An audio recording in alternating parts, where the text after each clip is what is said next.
मित्रांनो, भाजपाचा पदाधिकारी आणि आमदार सुरेश धस यांचा कार्यकर्ता असलेल्या सतीश भोसले उर्फ खोक्या भाई याने शिरूर गावातील दिलीप ठाकणे आणि त्यांचा मुलगा महेश ठाकणे यांना मारहाण केल्याचा व्हिडिओ समाज माध्यमांवर व्हायरल झाल्याची मोठी खळबळ उडाली होती. त्यानंतर त्याचे नवनवीन कारनामे दररोज उघडकीस येत आहेत. तर सतीश भोसले उर्फ खोक्याने शेकडो वन्यजीव, हरिण, काळवीट असे अनेक मोरांची शिकार केली असल्याचा गंभीर आरोप वन्यजीव प्रेमींनी केला होता. आता या प्रकरणात मोठी अपडेट समोर येत आहे. सतीश भोसले उर्फ खोक्याच्या घरी वन विभागाने छापा टाकला. यात वन्य विभागाला वन्यजीवांच्या शिकारीचे घबाड त्याच्या घरी सापडल्याने सगळीकडे एकच चर्चा व खळबळ उडाली आहे. पाहुयात याविषयी सविस्तर माहिती. नमस्कार, मी सुरेश. इनसाइड स्टोरीच्या आजच्या या व्हिडिओमध्ये आपल्या सर्वांचं स्वागत करतो.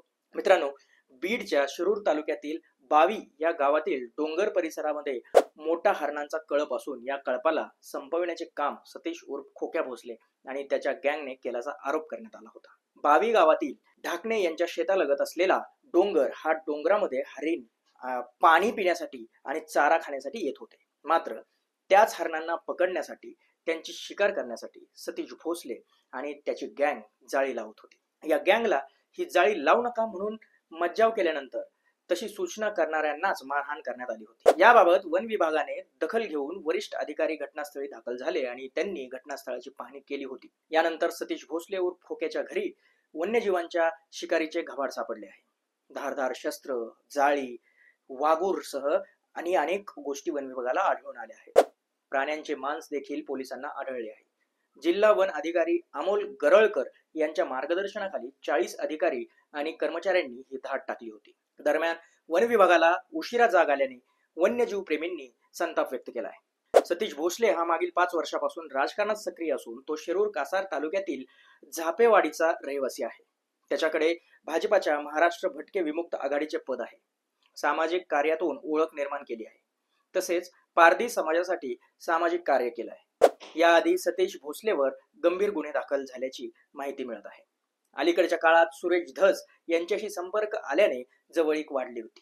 सुरेश धस यांचा कार्यकर्ता असल्याची ओळख निर्माण झाल्याने परिसरात दबदबा निर्माण झाला आहे. व्हायरल व्हिडिओच्या क्लिपमध्ये सतीश भोसले उर्फ खोक्याभाई अण्णा आता आमदार आहेत. भविष्यात ते मुख्यमंत्री व्हावेत अशी इच्छा व्यक्त करताना दिसत आहेत. अण्णा कोणत्याही पक्षातून मुख्यमंत्री व्हावेत, काही घेणं देणं नाही. आपण अण्णा प्रेमीच राहणार. आज मी भारतीय जनता पक्षाच्या पदावर आहे, तरीही अण्णा उद्या कोणत्याही पक्षात गेले तरी माझा राजीनामा पहिला असणार आणि आपण अण्णा सोबत असणार, असं सतीश भोसले उर्फ खोक्या व्हायरल व्हिडिओमध्ये बोलताना दिसत आहे. सतीश भोसले उर्फ खोक्याने शेकडो वन्यजीव, हरिण, काळवीट, ससे, मोरांची शिकार केली असल्याचा गंभीर आरोप वन्यजीव प्रेमींनी केला आहे. तसेच हरणांच्या पार्ट्या केल्याचे अवशेषही सापडत असल्याचा दावा त्यांनी केला आहे.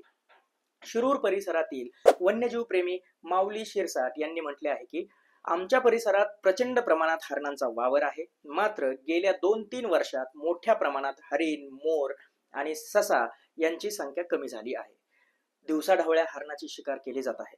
परिसरात शेकडो हरणांचा वावर असतानाही हरणं कुठं गेली? ती हरणं यांच्या पोटात गेली की काय, असा माझा संशय आहे. सतीश भोसले आणि त्यांची संपूर्ण टोळी हरणांची तस्करी करून त्यांचा पैसा जमा करत असल्याने कदाचित त्यांच्याकडे सोनं, आलिशान गाड्या असू शकतात, अशी शंका देखील त्यांनी व्यक्त केली आहे. व्हायरल झालेल्या ऑडिओ क्लिपमध्ये सुरेश धस म्हणतात की ए खोक्या, हॅलो, अरे सॉरी हा बाबा, मला गडबडीत शुभेच्छा द्यायला जमलं नाही. यानंतर सतीश भोसले म्हणतो की बोला ना. सुरेश धस पुढे म्हणतात काय नाही, वाढदिवसाच्या बिलेटेड शुभेच्छा. यावर सतीश भोसले म्हणतो धन्यवाद भाऊ, तुमचा आशीर्वाद राहू द्या फक्त पाठीशी. यावर सुरेश धस म्हणतात 100% आहे, 100%, 99% सुद्धा नाही, असे दोघांमधील संभाषण आता व्हायरल झाले. सतीश भोसलेला सुरेश धस यांचाच आशीर्वाद असल्याची चर्चा आता राजकीय वर्तुळात रंगली आहे. गेल्या 2 दिवसांपासून त्याचे वेगवेगळे व्हिडिओ व्हायरल झाल्याने सतीश भोसले याची चर्चा होत आहे. या आणि अशाच माहितीसाठी पाहत राहा इनसाइड स्टोरी. नमस्कार.